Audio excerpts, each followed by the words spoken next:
sudah presentasi mengenai beberapa jalan yang ditempuh dalam spiritual Islam ya. Kalau sufisme itu dikenal di dunia Islam tentang tasawuf atau sufisme. Kalau orang-orang barat biasanya mengenalnya mistisme ya, atau mistisme Islam gitu. Nah, lagi-lagi bahwa yang ditempuh para sufi kemudian diungkapkan secara kata-kata sesungguhnya tidak terlalu mewakili apa yang dirasakan ya, karena itu persoalan spiritual gitu. Oke. Tidak ada pengalaman manusia melalui hatinya yang bisa diungkapkan secara kata-kata. Kalaupun diungkapkan secara kata-kata itu tidak bisa mewakili sepenuhnya gitu ya. Sama ketika Anda mengungkapkan rasa rindu Anda kepada seseorang, itu tidak bisa mewakili seutuhnya gitu ya. Atau Anda makan durian, menjelaskan rasa durian. Coba Anda menjelaskan rasa durian itu ke teman Anda. Kira-kira rasa yang Anda rasakan itu apakah sesuai dengan apa yang Anda katakan gitu ya. Nah, itu susah dijelaskan tuh. Sama dengan cinta juga begitu ya. Cinta itu misterius, aneh dan ajaib gitu ya. Itu bisa datang dan pergi tanpa ada sebab dan akibatnya ya. Tanpa waktu dan sebagainya, tanpa disengaja, itu bisa saja. Dan cinta itu bisa singgah dimanapun, karena setiap manusia memiliki rasa itu. Tapi mengelola itu yang paling pokok. Mengelola cinta, kalau dalam konsep mahabbah tadi, memang dia mengelola, dia menata ya. Tidak semudah itu sampai ke tahap mahabbah, itu cinta pada Tuhan.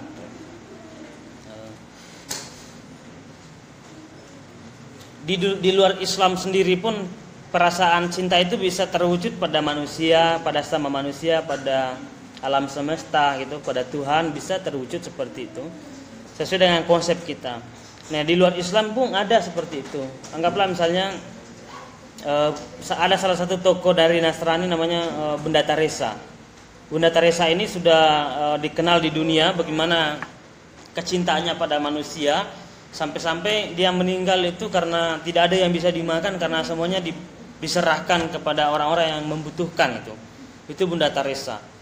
Maka salah satu filsuf besar di dunia namanya Murtada Muntahari menulis buku Mestikah Bunda Teresa Masuk Neraka? Itu judulnya. Apakah orang-orang yang punya cinta kasih luar biasa seperti itu, dia sangat mencintai sesama manusia sampai-sampai dia mengorbankan dirinya itu. Itu kan berbanding terbalik dengan perkembangan modernisme ya, dengan perkembangan postmodernisme dan era era kapitalisme, di mana seseorang mementingkan diri sendiri dan melupakan orang lain. Ya, begitu juga dalam tampuk kekuasaan, ketika berkuasa maka tidak memperhatikan orang-orang yang dipimpinnya. Itu yang menjadi persoalan. Nah, mahabbah itu mencoba mencintai sesuatu memang dengan perasaan yang sangat tulus gitu. Nah, mungkin bisa digerakkan oleh dimensi ketuhanan ya, bisa juga dari kemanusiaan itu sendiri.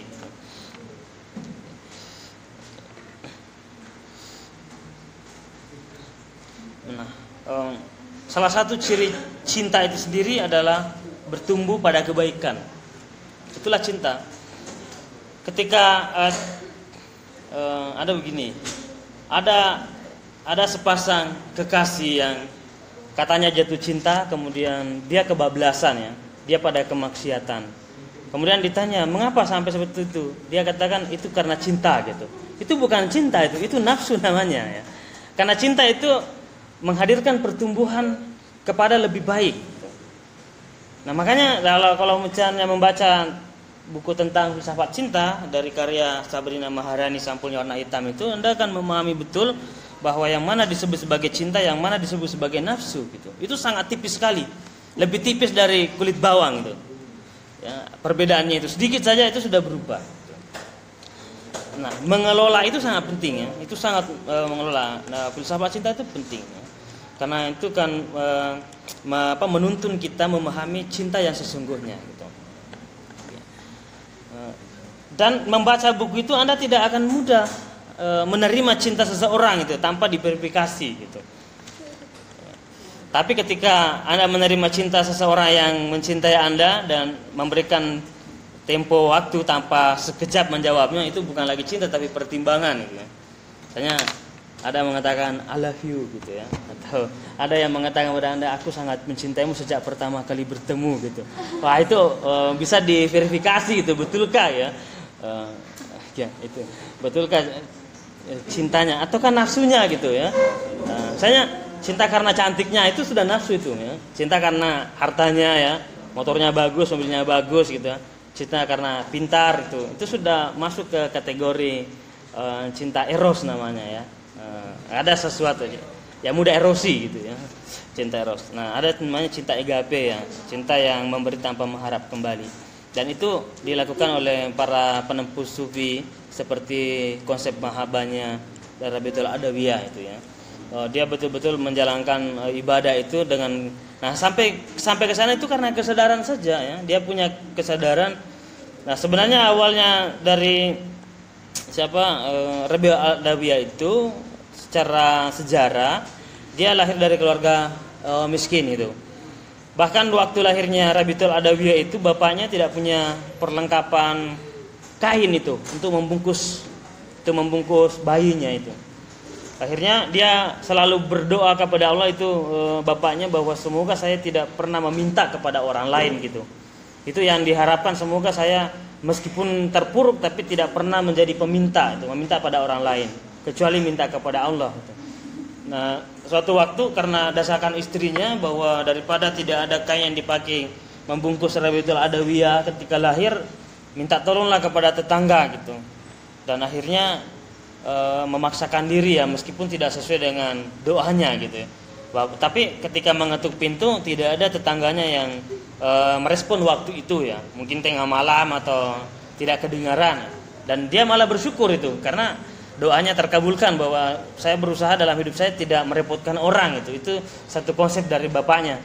Jadi tidak semudah itu melahirkan generasi yang hebat itu. Nabi Muhammad itu lahir di muka bumi itu didesain oleh ibunya gitu, didesain oleh orang tuanya. Ya. Dari Abdullah saja itu sudah luar biasa ya, sifatnya ibunya luar biasa gitu ya. Tidak semudah itu melahirkan generasi hebat. Ya, maka ke dalam konsep pernikahan orang-orang Jawa, orang Bugis atau orang manapun itu pasti melihat itu bibit dan bobotnya gitu. Karena itu akan itu sangat penting sekali ya. Sama ketika orang menanam padi di sawah itu tidak semua bibit padi itu ditabur itu. Tidak semua bibit padi itu menjadi baik. Itu kan dipilih dulu. Kalau di tempat Bapak dulu itu dipilih, bahkan bermalam beberapa hari, 3 hari misalnya, terus nanti yang bibit yang bagus yang tumbuh itu yang kemudian ditanam itu. Jangan pernah menabur bibit yang tidak tumbuh ya. Itu namanya memilah-milah. Sama dengan seseorang ingin melangsungkan pernikahan ya. Itu harus dimaksimalkan ya, itu bagaimana bibit bobotnya itu, karena itu akan penting gitu. Oke. Nah, mengenai konsep yang tadi yang dipertanyakan ini saya sudah ditulis temannya tadi, ada tokoh yang memang kontroversi. Sufi itu dari jalan apapun tetap ada yang mengkritik gitu. Meskipun bukan dari fana dan baqa tadi itu, bahkan mahabbah pun ada mengkritik karena orang nggak nyampe ke sana itu. Ma'rifah, apalagi misalnya wahdatul wujud itu, ya dari Al-Hallaj yang mengatakan akulah Tuhan, ya itu hampir sama dengan fana dan al-baqa tadi yang dikembangkan oleh Abu Yazid itu. Mengapa Abu Yazid dibenci? Karena sering dianggap misalnya dia menganggap dirinya Tuhan. Padahal yang mengatakan itu bukanlah dirinya yang berkata, tapi Tuhan itu sendiri. Karena konsepnya dia sudah masuk kepada penyatuan antara dirinya dengan Tuhan itu. Nah, tetapi bisa dimaknai betul-betul menyatu dengan Tuhan, tapi bisa juga dimaknai yang lain, yaitu hilangnya sifat-sifat jahat dari dirinya sebagai manusia biasa dengan mengikuti sifat-sifat ketuhanan. Itu yang disebut sebagai fana. Dia penghancuran, bahkan ya ada penghancuran, fananya itu penghancuran, menghancurkan sifat-sifat kejelekan sebagai manusia, ya, sifat-sifat kejelekan itu dan berusaha melakukan kegiatan yang memang sudah sesuai dengan ketentuan Tuhan atau sifat-sifat Tuhan. Dia penyayang, penyabar, ikhlas gitu kan, menolong sesama manusia. Itu sifat-sifat ketuhanan. Nah, sifat-sifat yang bukan ketuhanan itu yang bersifat negatif yang tidak boleh dimiliki manusia, mendengki, sombong gitu kan. Itu sebenarnya yang harus dihilangkan. Kalau sudah menghilangkan sifat-sifat itu, Anda sudah mulai masuk ke fana gitu, fana dan bako. Itu yang menjadi makna ya. Ini temannya sudah memberikan penulisan di sini ya. Di makalahnya juga ada. Oke, dari segi istilah saja menghilangnya wujud sesuatu itu. Ya, artinya dari fana itu menghilangnya wujud sesuatu ya, biasanya sifat sombong ya, takabur, boros, hoya-hoya gitu kan, kemudian menghilangkan waktu cara cuma-cuma, itu kemudian di manage kembali menjadi lebih bermakna, maka Anda sudah masuk pada kategori berusaha bersifat fana gitu ya. Kemudian ini Mustafa Zahri yang mengatakan yang dimaksud dari fana adalah lenyapnya indrawi atau kebasyariahannya. Jadi sifat-sifat zahir itu lahir itu hilang, tapi yang ada batinnya itu. Oke. Batinnya itu menyatu dengan sifat-sifat Tuhan. Kemudian apa lagi yang paling pokok yang di sini? Nah, ini juga selain itu fana juga dapat berarti hilangnya sifat-sifat buruk, maksiat lahir batin gitu. Nah, itu yang disebut sebagai fana.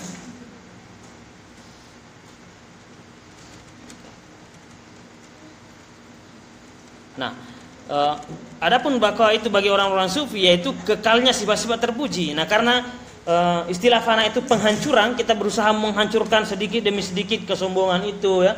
Anda cantik, Anda pintar tapi berusaha tawadu ya, rendah hati gitu. Anda berusaha menjadi Anda namanya menghancurkan sifat-sifat itu yang jelek, yang tinggal adalah baqwanya. Baqwa itu artinya kekal artinya kekal kebaikan. Kebaikannya kekal. Jadi tulus kebaikan itu.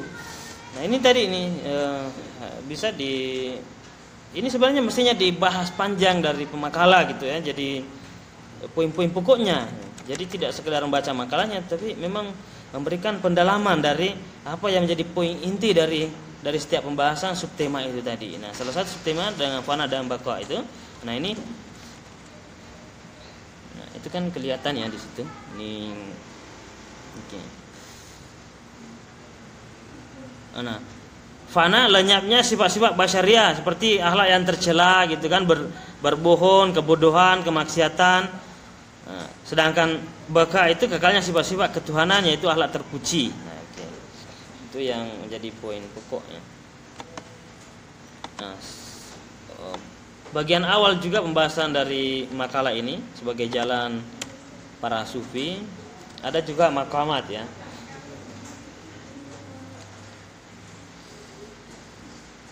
Nah, ada yang mengatakan maqamat itu tempat orang berdiri atau pangkal mulia, jalan panjang yang harus ditempuh para penempuh kebaikan.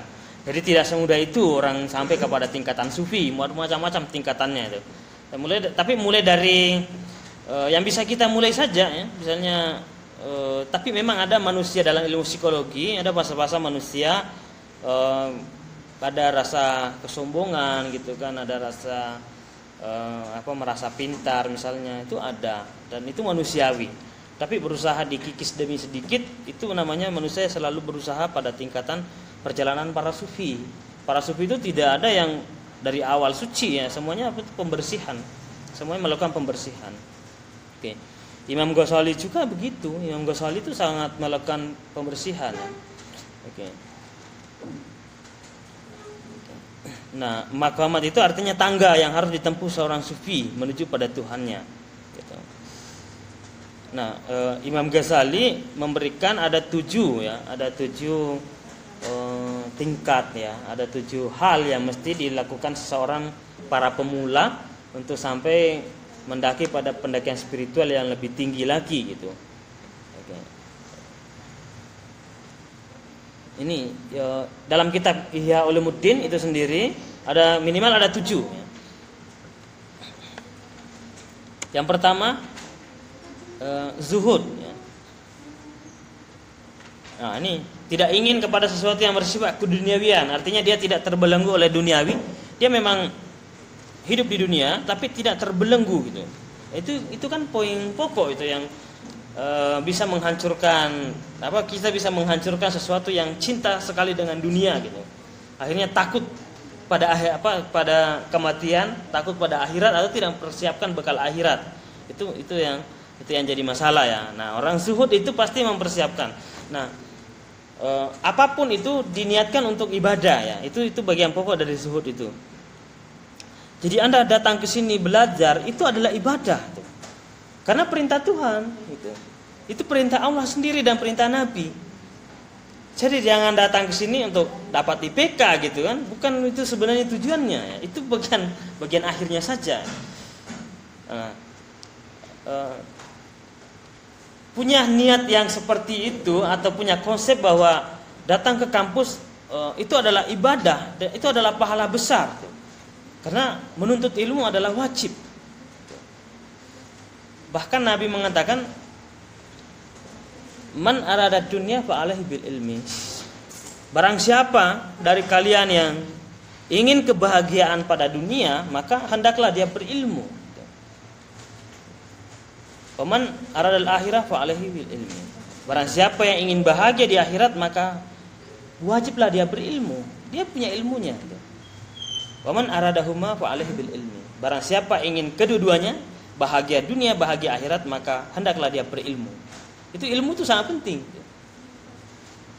Maka konsep dari turunnya Quran itu ayat pertama bukan sholat, bukan puasa, bukan. Diperintahkan membaca gitu.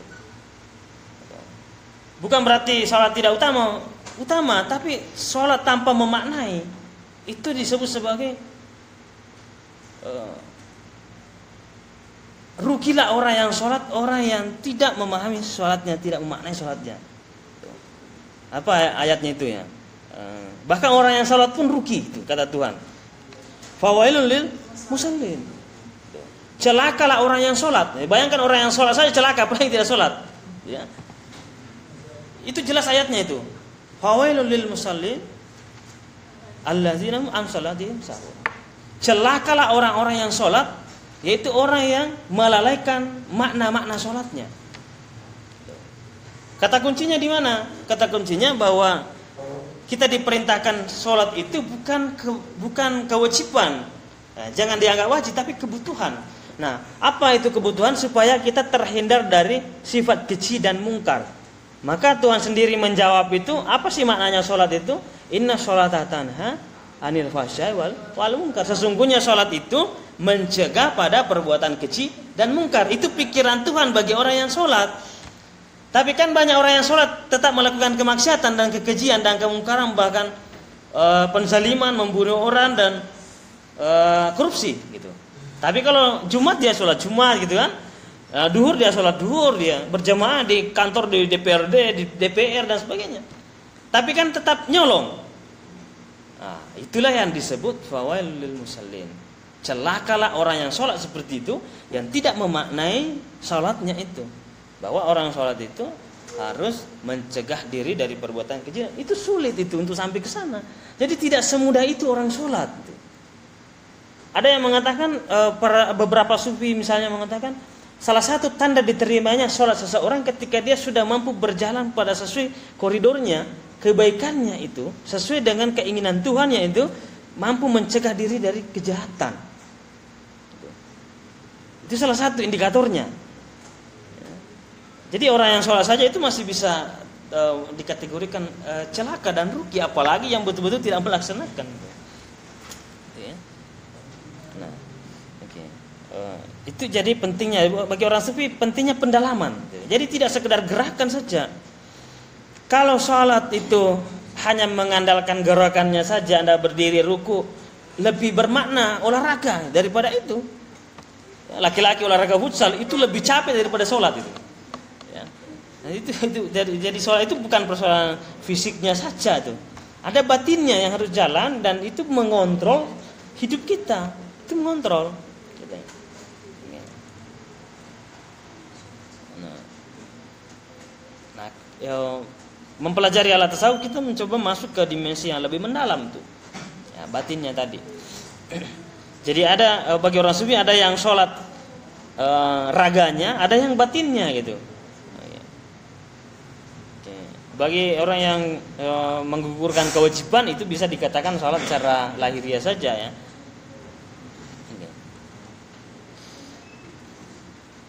Kemudian yang kedua taubah ya. Taubah atau tabah ya tubuh, taubatan kembali gitu. Jadi taubat itu artinya kembali kepada fitrahnya, kepada kesuciannya. Setelah melakukan kesalahan itu adalah fitrah manusia, tempatnya salah dan dosa. Tidak ada manusia yang suci gitu. Ada yang tadi mengatakan paripurna, manusia paripurna. Kalau misalnya Nurholis Majid menulis dalam buku Islam Doktrin dan Peradaban bahwa manusia paripurna itu manusia yang berusaha sampai pada tahap yang sempurna, tapi sempurna dalam artian dia memaksimalkan potensi akalnya, potensi kalbunya untuk beribadah kepada Tuhannya. Jadi akal yang diberikan itu digunakan untuk menimbang baik dan buruk. Itu namanya manusia paripurna. Jadi manusia sempurna itu bukan manusia yang tidak pernah bersalah. Itu bukan manusia, itu malaikat namanya ya. Manusia itu pernah bersalah tapi belajar pada kesalahan itu dan berusaha tidak mengulangi lagi gitu. Itu namanya manusia yang berusaha pada manusia dan berusaha pada level menuju kesempurnaan gitu. Para sufi pun mempercayai itu bahwa taubat itu penting. Nah, berarti kalau mempercayai itu taubat itu penting, ada kemaksiatan yang pernah dilakukan manusia, ada kesalahan. Nah, kemudian ada yang ketiga bagi Imam Al-Ghazali dalam kitab Ihya Ulumuddin, dia membahas tadi ya tentang maqamat itu atau tangga-tangga yang harus dilewati manusia gitu. Nah, itu dua tadi sudah kita jelaskan. Ada tangga yang pertama tadi syuhud, taubat, yang ketiga wara. Wara itu artinya meninggalkan yang di dalamnya terdapat antara keraguan-raguan ya antara halal dan haram gitu. Ketika melakukan ini halal atau haram itu makanan ini itu kalau sudah jelas haramnya itu sudah lebih parah gitu. Ini saja bagi orang-orang sufi di antara itu ya, antara halal dan haram saja dia menghindari. Apalagi sudah dinyatakan haram itu sama sekali dihindari ya. Nah, sedangkan para sufi itu cuma ragu-ragu saja gitu. Misalnya Anda lewat di satu jalan dan di jalan itu ada pohon mangga misalnya, tapi pohon mangga ini sebenarnya tidak ada yang punya karena itu di jalan umum itu, jalan umum. Berserakan di situ, Anda pungut. Nah, Anda ragu-ragu ini sebenarnya kalau ambil ini halal apa haram ya sebenarnya ya. Tapi kalau nggak diambil kan mubazir juga itu. Itu bisa berdialog dengan diri sendiri di situ ya. Itu. Kalau dalam ilmu fikih ada namanya masalah musalah ya. Memanfaatkan itu daripada tidak berguna di situ ya, daripada mubazir ya kita mending dimanfaatkan, mending dimakan atau diberikan orang lain. Tapi bagi orang sufi berusaha menghindarkan diri dari situ ya. Nah, kemudian kefakiran. Ya, kefakiran dalam artian tidak terlalu banyak menuntut rezeki yang berlebihan kecuali itu digunakan untuk ibadah. Jadi orang-orang yang menempuh jalan ini adalah orang yang tetap memang berusaha. Apa yang didapatkan meskipun seberapa banyak dia dapatkan harta dunia, tapi berusaha harta dunia itu tidaklah dinikmati secara pribadi, tetapi berusaha untuk bermanfaat juga pada orang lain ya, itu disebut sebagai kefakiran ya. Oke. Tidak terlalu berlebih-lebihan, meskipun Anda dari anak orang kaya tapi kehidupan Anda tidak berlebih-lebihan. Nah, itu disebut sebagai orang yang menempuh jalan kefakiran. Itu bukan betul-betul fakir miskin, bukan di situ maksudnya ya. Maksudnya itu dia berpunya tapi kepunyaannya itu dia untuk ibadah. Kemudian poin yang kelima sabar dan tabah ya. Sabar itu artinya tabah, menjauhkan diri dari hal-hal yang bertentangan dengan kehendak Allah, tenang ketika mendapat cobaan. Itu disebut sebagai sabar ya. Oke. Kemudian istilah sabar yang lain dari Utsman Al-Hairi mengatakan Sabar orang yang mampu memasung dirinya atas segala sesuatu yang kurang menyenangkan itu. Bagi sufi sabar menjalankan perintah Allah dan menjauhi larangannya serta sabar menerima cobaan. Bagi orang sufi begitu ya. Dia sabar menjalankan perintah Allah karena bagi dia itu adalah permintaan sang kekasih gitu. Bayangkan Anda mencinta seorang yang sangat tulus, kemudian dia memiliki permintaan, bisa saja Anda mengorbankan diri Anda untuk memenuhi itu. Bagi orang sufi, cinta kepada Tuhan, meskipun itu orang mengatakan perintah sholat, perintah puasa, tapi bagi dia itu bukan perintah, itu adalah permintaan sang kekasih. Karena dia akan berdua-duaan kemudian hari yang tanpa penghalang, tanpa ketakutan, tanpa pengawasan. Dan dia akan berjumpa setelah sekian lama tidak bertemu atau saling merindukan.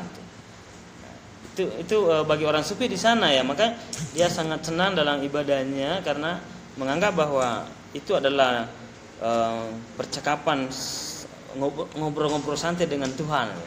Apalagi tengah malam misalnya dia bangun tahajud, itu ngobrol santai dengan Tuhan itu di kesunyian. Ya.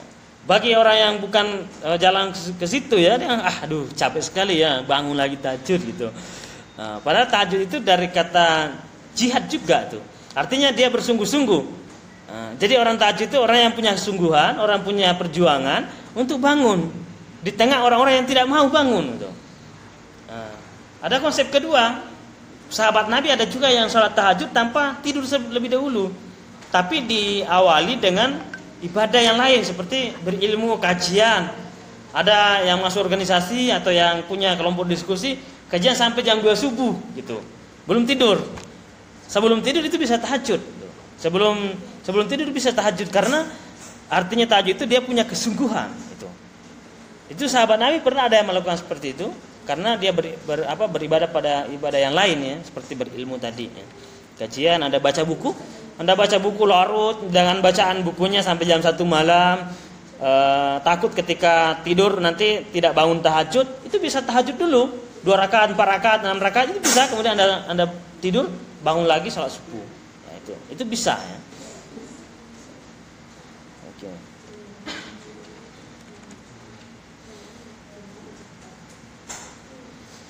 Oke, kemudian bagian yang terakhir ya dari pembahasan ini tadi sabar.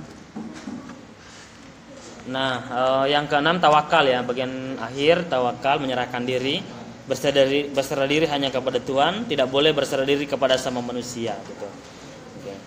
Jangan terlalu banyak mengharap kepada sama manusia karena Anda akan kecewa gitu. Pasti itu ya, karena manusia itu biasa mengecewakan gitu. Tapi berharaplah ridhonya pada Tuhan dan apa yang Anda kerjakan adalah kebaikan, ya, kebaikan dan ketulusan. Itu yang keenam. Yang terakhir ridho, ya, rela. Ya. Ini poin ketujuh yang disebut Imam Ghazali, tangga-tangga yang bisa dicapai seseorang dalam menempuh perjalanan sufistik, ya, perjalanan spiritual itu tadi. Yang terakhir ini senang mengeluarkan perasaan benci dari hati gitu, berusaha menghilangkan sifat-sifat benci, yang tertinggi adalah sifat kasih sayang gitu. Berpikir positif kepada seseorang, rela berjuang atas jalan Allah, rela menghadapi kesukaran, rela membela kebenaran, rela berkorban harta dan jiwa karena dianggap sebagai suatu ibadah, mendapatkan ridho dari Allah Subhanahu wa taala.